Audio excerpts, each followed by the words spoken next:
আপনারা জানেন কি পৃথিবীতে এখনো এমন এমন ফল আছে যে ফলগুলো আমরা আজ পর্যন্ত দেখিনি।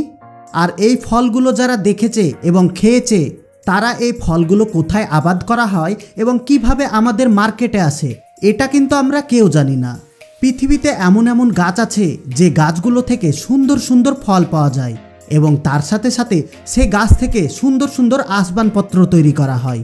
আর বর্তমান মার্কেটে এই আসবাবপত্রগুলো লক্ষ লক্ষ টাকায় বিক্রি করা হয়। আজকের ভিডিও অনেক ইন্টারেস্টিং হতে চলেছে, কারণ আজকের ভিডিওতে সেই সব জিনিসগুলো আপনাদেরকে দেখাবো যে সমস্ত জিনিসগুলো এর আগে আপনারা কখনো দেখেননি। গো বাংলা সবসময় আপনাদেরকে নিত্য নতুন ইনফরমেশন দিয়ে থাকে, এই জন্য চ্যানেলটিকে ফলো করে রাখুন এবং সাবস্ক্রাইব করে রাখুন। তো বেশি কথা না বাড়িয়ে চলুন শুরু করা যাক।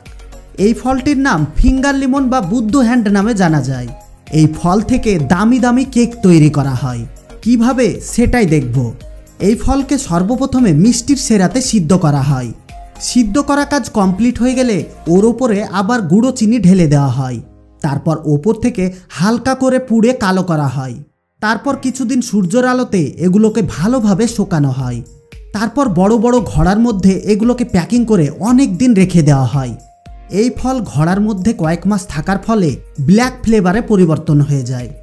এবার ঘড়া থেকে বের করে এই ফলগুলোকে পেস্টে পরিণত করা হবে। বড় বড় জন্মদিনের অনুষ্ঠানে যে সমস্ত কেকগুলো ব্যবহার করা হয় সেই সমস্ত কেকে এই ফ্লেভার ব্যবহার করা হয়, যার কারণে ওই সমস্ত কেকগুলোর দাম অনেক বেশি হয়ে থাকে। এই যে ফলটি আপনারা দেখতে পাচ্ছেন, এই ফলটি অনেকেরই পরিচিত একটি ফল। এই ফলটি আমরা চিনতে না পারলেও আমার বাপ দাদুরা ভালো করে চিনে। এই ফলটির নাম হচ্ছে বেত ফল। আগের দিনে আমাদের বাপ দাদুর আমলে এই বেত গাছ থেকে ধামা, ডাগরা, যত রকমের আসবাবপত্র হয় সেগুলো তৈরি করা হতো।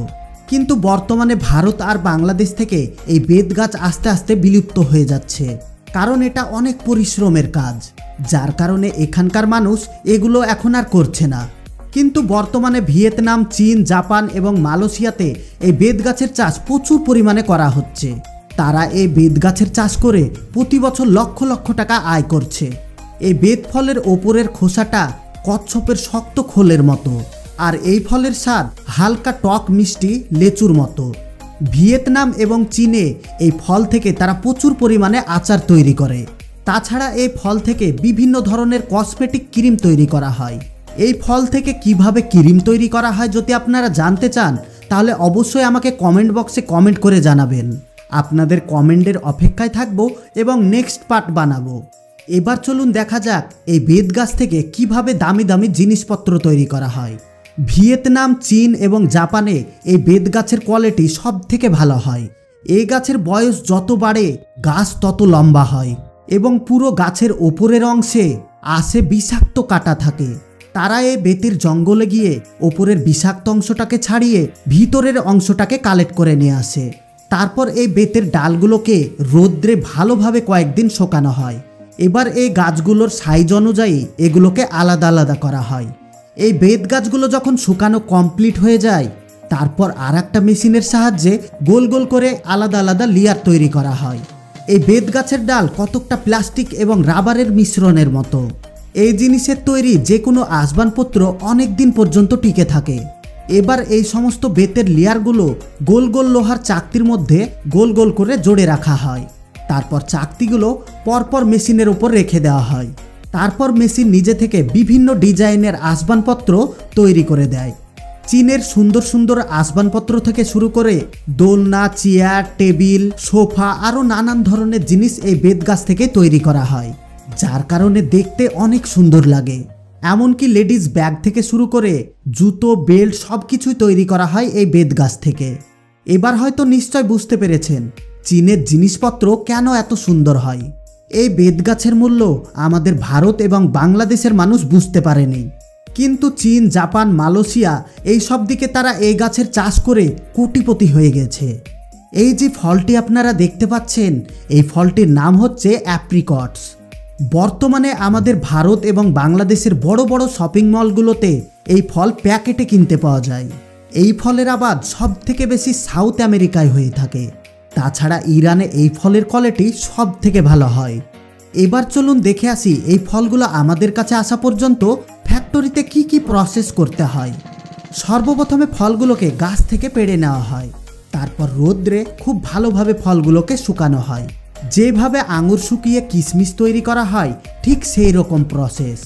এই ফলের মধ্যে প্রচুর পরিমাণে ভিটামিন, প্রোটিন এবং আয়রন পাওয়া যায়, যার কারণে আমেরিকার মানুষ এই ফল প্রচুর পরিমাণে খেয়ে থাকে। এবার এই ফলগুলোকে নিয়ে চলে আসা হয় ফ্যাক্টরির ভিতরে। এখানে এই ফলগুলোকে সর্বপ্রথমে পানি দিয়ে ভালো করে ধুয়ে ফেলা হয়, তারপর ফলগুলোকে পাঠিয়ে দেওয়া হয় আর একটা সেকশনে। এখানে ফলগুলোকে আবার কুসুম গরম পানি দিয়ে ভালো করে ধুয়ে ফেলা হয়। তারপর ল্যাবের মধ্যে ফলগুলোর কোয়ালিটি চেক করা হয়। এতে যদি কোনো রকম জীবাণু না থাকে তাহলে ফলগুলো প্যাকেজিংয়ের জন্য পারমিশন পায়। প্যাকিং করার আগে ফলগুলোতে গরম পানির ভাপ দেওয়া হয় এবং হাই প্রেসারে বাতাস দেওয়ার ফলে ফলগুলো শুকে একদম খটখটে হয়ে যায়। এবার ফলগুলো একদম ড্রাই হয়ে গেছে। এখান থেকে ফলগুলো কনভেয়ার বেল্টের মাধ্যমে অটোমেটিক প্যাকেজিং মেশিনের মধ্যে পাঠিয়ে দেওয়া হয়। এই অটোমেটিক প্যাকেজিং মেশিন ফলগুলোকে নির্দিষ্ট মাপে প্যাকেট করে দেয়। তারপর এই প্যাকেটগুলো কার্টনে প্যাকিং করে পৃথিবীর বিভিন্ন দেশে এক্সপোর্ট করে দেওয়া হয়। আর শুধু এখানেই শেষ নয়, এই ফল থেকে আরও সুস্বাদু সুন্দর সুন্দর জিনিস তৈরি করা হয়। আমরা এতদিন ভাবতাম আমটা শুধু আম থেকেই তৈরি করা হয়, কিন্তু আজকে জানলাম এই ফল থেকেও আমটা তৈরি করা হয়। এখানে সেই ফলগুলোকে ইউজ করা হয় যে ফলগুলো হালকা কালো দাগ হয়ে যায় বা খাম হয়ে যায়। সর্বপ্রথমে এই ফলগুলোকে গরম পানি দিয়ে ভালোভাবে মিক্স করা হয় যাতে ফলগুলো নরম হয়ে যায়। এবার ফলগুলোকে একটা মিক্সি মেশিনের মধ্যে নিয়ে যাওয়া হবে। এবার ওখানে চিনির সঙ্গে এগুলোকে ভালোভাবে পেস্ট করা হবে।